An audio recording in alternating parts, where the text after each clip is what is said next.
मेरा नाम सोनू कंवर, कक्षा 7 है। कलयुग समाज के अशुभ लक्षण।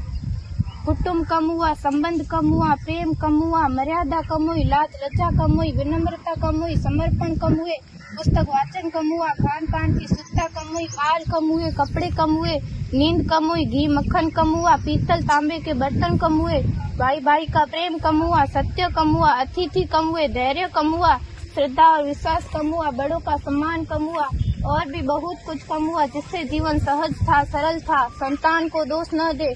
बालक या बालिका को इंग्लिश मीडियम में पढ़ाया, अंग्रेजी बोलना सिखाया, बर्थडे और मैरिज एनिवर्सरी जैसे जीवन के शुभ प्रसंगों को अंग्रेजी कल्चर्स के अनुसार जीना ही श्रेष्ठ माना। माता पिता को मम्मी डैड कहना सिखाया। जब अंग्रेजी कल्चर से परिपूर्ण बालक या बालिका बड़ा होकर आपको समय नहीं देता, आपकी भावनाओं को नहीं समझता, आपको तुच्छ मानकर आपसे जुबान लड़ाता, जब आपको बच्चे में कोई संस्कार नजर नहीं आता, तब घर के वातावरण को गमगीन किए बिना, संतान को दोष दिए बिना एकांत में जाकर रो लीजिएगा, क्योंकि पुत्र या पुत्री की पहली वर्षगांठ से ही भारतीय संस्कारों के बजाय, मंदिर जाने के बजाय केक कैसे काटा जाता है, यह सिखाने वाले आप और अम्मी है। जब बच्चा पहली बार घर से बाहर निकलता है तो प्रणाम और आशीर्वाद के बदले बाय बाय कहना सिखाने वाले आप और अम्मी है।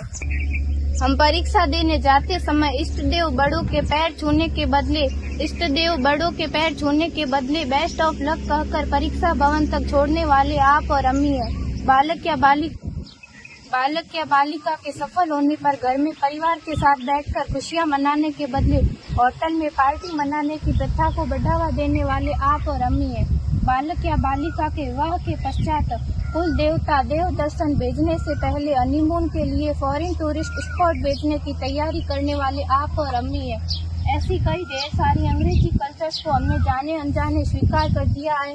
अब तो बड़े बुजुर्गों के पैर छूने में भी शर्म आती है। गलती किसकी? मात्र आपके माता और पिता की।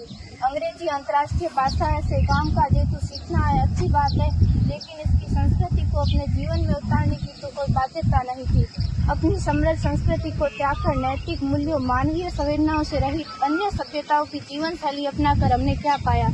अवैध संबंध, टूटते रिश्ते, व्यसन युक्त धन, थके हारे मन, छल भरे रिश्ते, अनुशासनहीन संतानें, असुरक्षित समाज। एक बार विचार जरूर कीजिएगा कि संस्कारवान पीढ़ी क्यों आवश्यक है।